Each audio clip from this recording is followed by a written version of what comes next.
Quickie. All right, and welcome back, everybody. Thank you so much for sticking with us, and it's a great honor right here for me because we have another special guest. This is someone that me and Aaron both look up to their writing. We've been great fans, I guess you would say. Are we? Yeah, we're fans, right? Yeah, I would say we fans. Is that a little too crazy? No, not yet.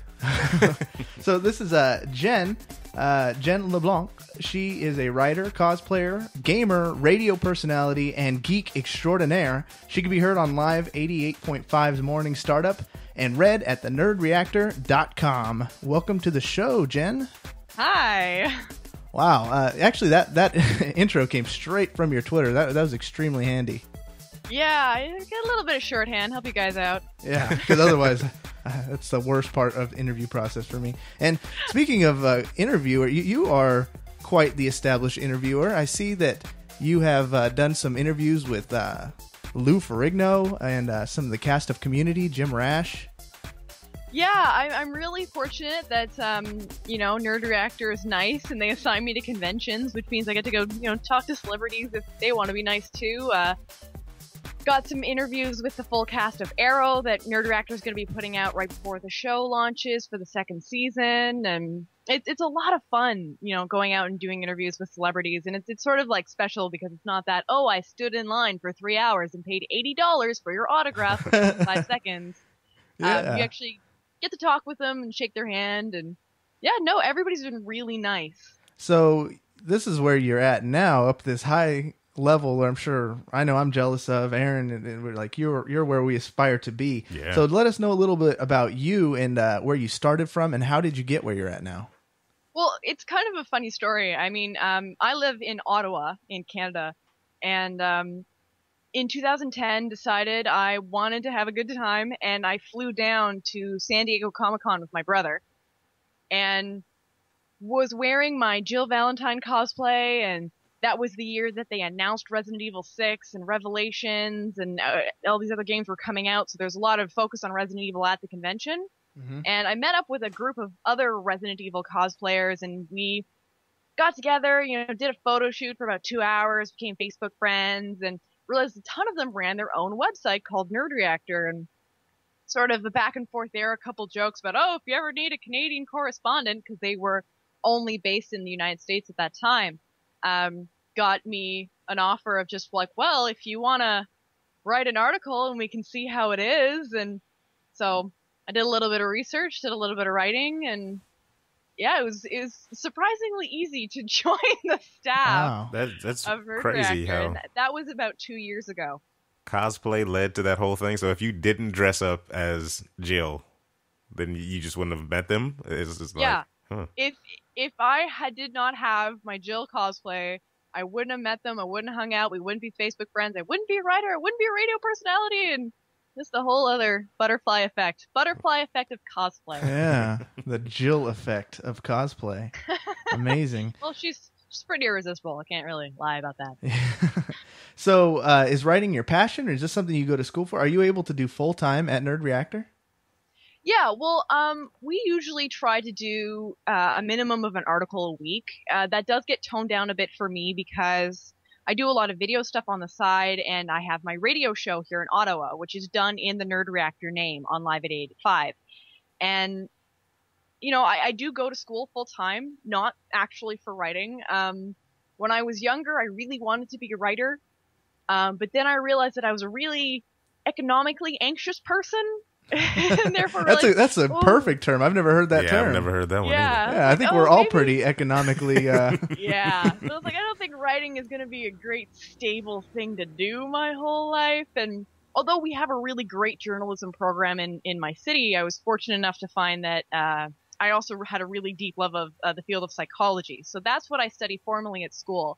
But for Nerd Reactor, it's sort of a side job. It's a little part-time side project, but it's definitely where I pour in a lot of love and a lot of attention, as do a lot of our writers. Most of our writers have, day jobs, and then this is what we do for fun. Wow. Yeah. You know, that's what, if you're not doing it for fun, what are you doing it for? Yeah, exactly. You gotta love what you do. And you were we mentioned you said you're the Canadian correspondent. Is there a true difference between the geek culture in Canada and between what you've noticed in the U.S.? It sort of depends what you're talking about. When you look at the Canadian scene, especially when you sort of look at Ontario and Quebec, which is, I live right on the border of Ontario and Quebec, so I'm quite familiar with both con scenes and geek scenes. We're quite similar because everybody's got that wonderful bonding thing of the internet. Yeah. But also there are differences because the industry in some ways is bigger and in other ways is smaller up here in Canada. We have a lot of the major voice acting and dubbing studios for anime are in Canada, specifically Ocean Studios, which is in Vancouver. So there was a very, very big anime following, but presently in Canada, we don't have a television station that shows anime anymore. Really? Like maybe like you get your Pokemon, you get like your kid stuff, but we used to have, you know, Toonami kind of thing that you guys have in the States. We used to have that, but we don't anymore. So the Canadian scene is a lot less industry driven, with the exception of a couple entities. Ubisoft has a very large presence in the Canadian convention scene because their biggest studio's in Montreal. Another one is obviously Sony and Microsoft make the trip up here, but we sort of have a more fan-run scene, a less industry-run scene, and most conventions here are not-for-profit, run by fans who I don't know how they have any spare time to do it. And cosplay is very, very big up here in Canada. So it's like an underground. You guys got to work hard for what you get, but more here, it's just kind of accessible. Everywhere, yeah. Yeah, it's definitely difficult. I mean, here in Ottawa, we used to have one very big anime convention. And anime conventions were sort of how it all kind of started for conventions in Canada. We had one that was called ACQ that was great. And then unfortunately there were some problems and it shut down indefinitely and has never come back. And we had another little small one pop up that, you know, was okay, but pretty much everybody travels to Montreal and to Toronto for the big cosplay conventions. And then now we have an industry convention here. We're getting a second event in our city now. And Ottawa's a city of just over 1 million people. So we're not that big, even though we're the country's capital. It's mostly based out of Toronto. It's mostly based out of Montreal. But there's industry shows and there's the fan-run shows. And the fan-run shows have a whole lot of cosplay, only a few guests, a lot of fan-run stuff, a lot of, you know, people like me running panels. And then the industry shows are kind of, you know, your New York Comic-Con, your Fan Expo. So I'm looking here. I see the picture of the Jill Valentine shoot, actually. And you're a very attractive young lady. And you're doing this cosplay and you're doing the writing and you're putting yourself in a public spot. So what do you think the current state of the geek girl is? And then is there such a thing as a fake geek? See, okay, here's the thing with that. I find being a female geek a very interesting experience. Because you're marginalized, but also accepted, but also not at the same time. So I'm a geek girl. I proudly give myself that label, and I like to maybe reappropriate that term a little bit. Please use us as the forum. Yeah, yeah. I think it's something that's that's on a lot of people's minds. Like we have a co-host on here, Laura, who's a female gamer, and it's hard to play online with her. We stay in private parties because she gets hammered. Oh yeah. Yeah, I don't play online. Really? The only time I will play online is a private party with my friends because it's not worth how upset it'll wind up making me.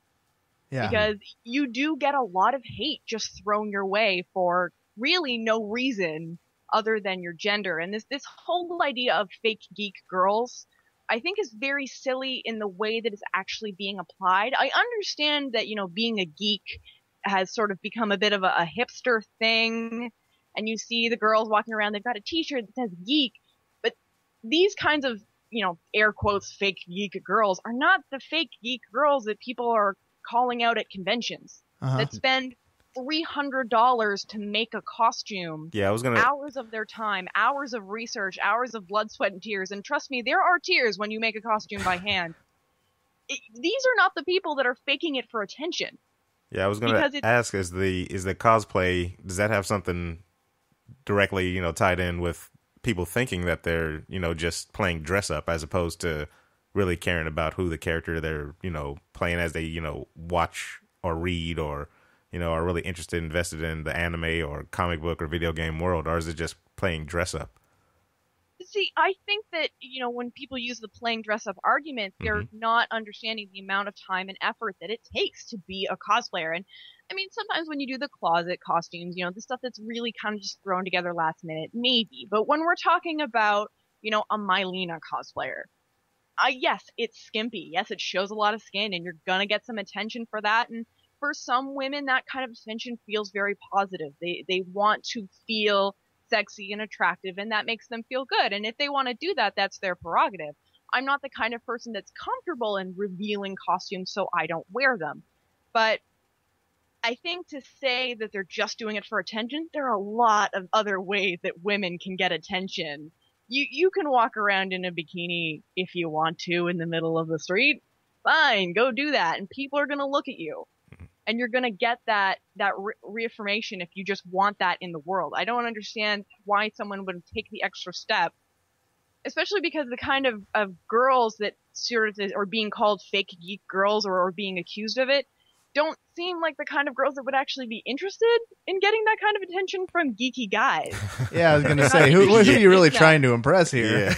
Yeah, like why are you trying to impress these people? And it's not really like attention is a limited commodity. Like, when we're talking about Liz Katz, a cosplayer who does very revealing shoots, and that's how she markets herself. And yeah, sometimes people give her money for that, but that's their choice. No one's forcing them to give this girl in a bikini money.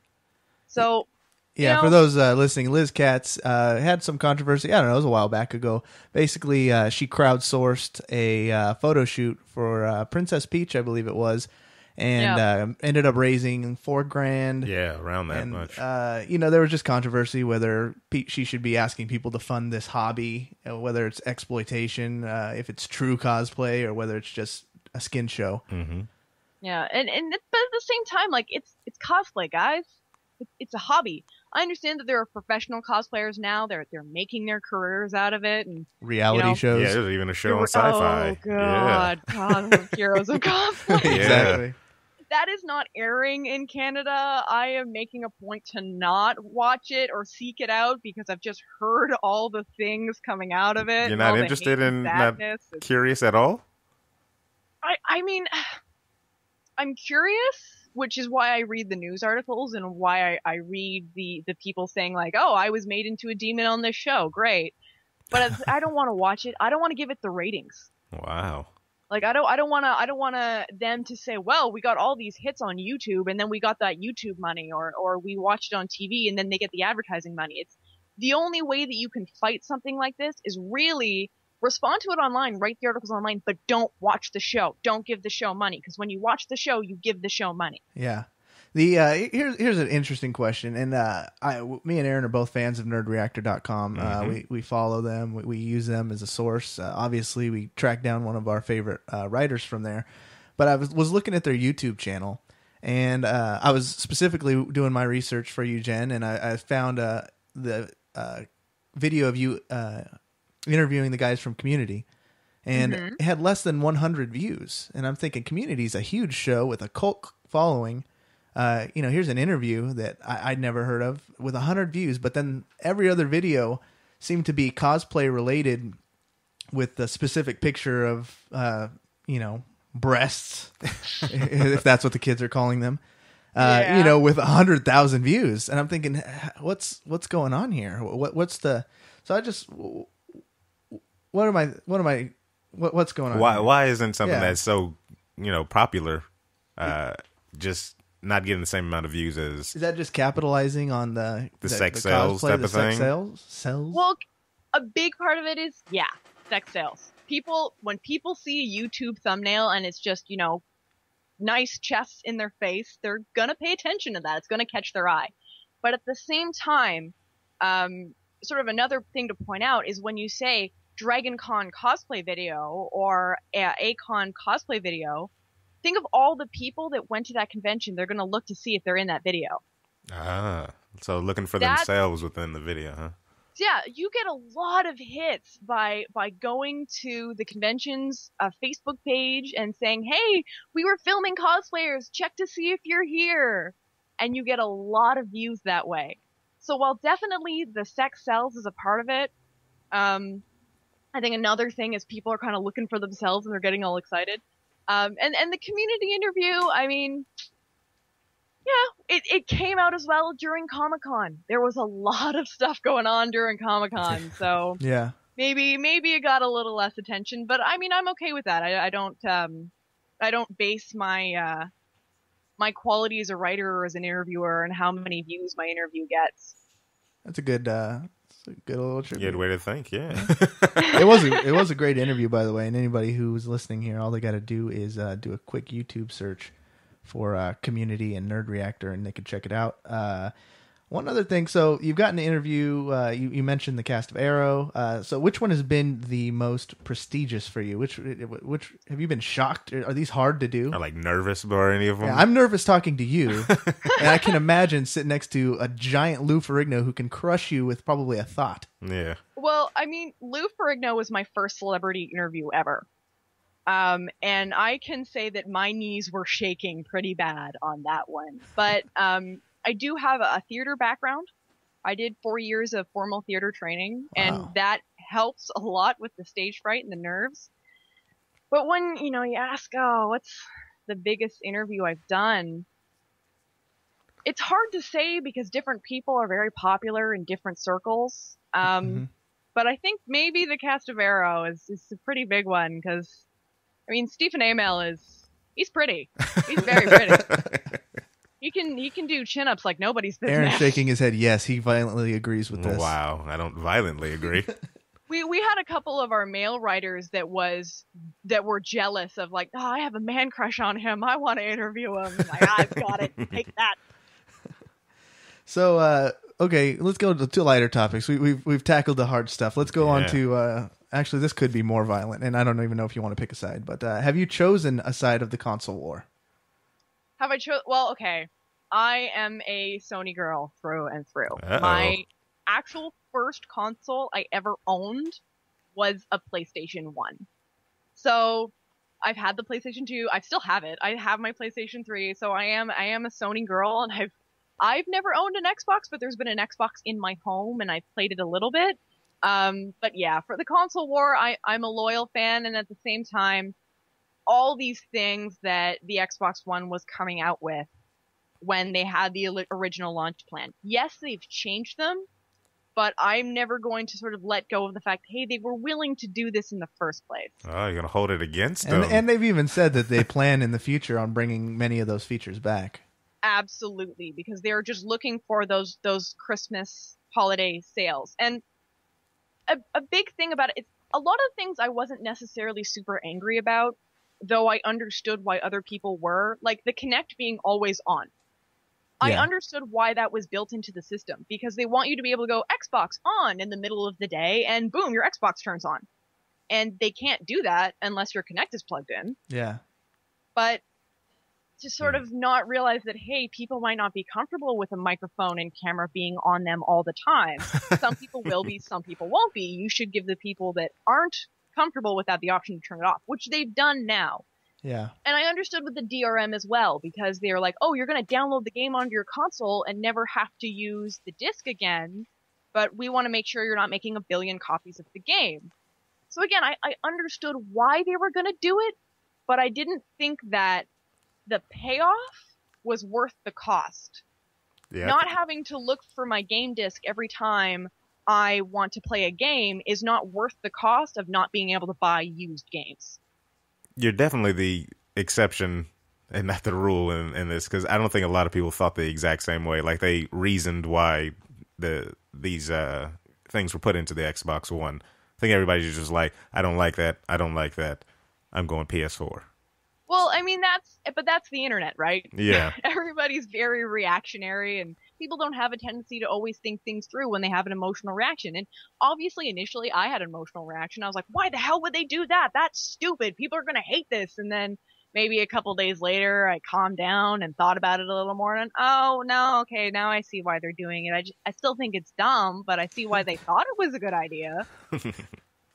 Yeah, I'm furious at you right now. Yeah. Everybody listening, I take back all the nice things I said. Wow. Yeah, because if you haven't known by now that Corey here is a Mr. Microsoft right here. They have his whole life wrapped up in their business. I will cosplay as Clippy if I ever go to a... Yeah. Oh, God. That would be terrible. You'd probably get so much hate from that. Would you like some help with that? Exactly. That's all I'll say. Trying to make a terribly I thought of cosplay. Somebody's going to do that now. Somebody's got to cosplay as Clippy. So, Jen, what are your upcoming projects? What's work looking like for you? Well, I've always got articles in the work. On Tuesday morning, I'm in the Live AF5 studio. I'm going to be talking about Pro Evolution Soccer 2014, FIFA 14, FIFA. and Rain, which I'm more excited about Rain because I don't really like sports games. Wow. But I'm also in the works on a web series. Which, like a live action, like a drama? Yeah, sort of. Not sort of like a drama. The idea of it is it would be sort of articles in video form on a more regular basis. Oh. Sort of, people are going to jump on me for using this example, but when you look at sort of the feminist frequency videos and, the tropes versus women in gaming, which I know, I'm going to get some hate for using that, but it's a valid format and I support it. Basically, yeah, that kind of thing. Discussion topics, weekly events that occur. Because, wow.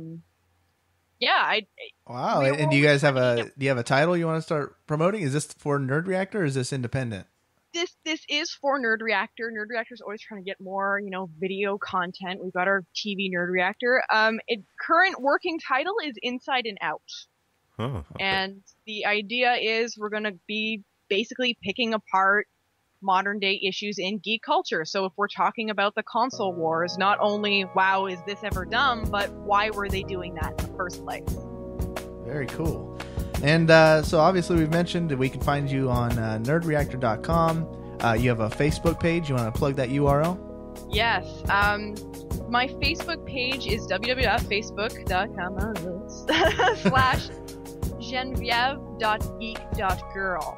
You can also find me by searching Jen the Geek Girl LeBlanc. My full name is Genevieve because I'm super French Canadian sounding. And have you listened to previous episodes? A little bit, yeah. Did you catch any of the times we talked about Canada? I've caught a few of them, yeah. We love Canada. I was always surprised whenever anyone else speaks about Canada. Well, Canadians, we have this weird inferiority complex, so whenever anybody mentions us ever, we're like, yeah, that's me. You guys are our friendly neighbors to the north. Of course we have to mention you. We actually play online with a Canadian gamer, yeah. Yeah, and then, so we've gotten. That's why we didn't bore you with all that. So what do we say different than what you say? Yeah. We've totally bugged her for all that stuff. She says rough, and you guys say rough. A boot. A boot. Oh, we love Canada, and I love Canada. You better love Canada. Yeah, spread the word out there that Videogame Bang loves Canada, and you need to get more active on the Twitter. I'm gonna call you out.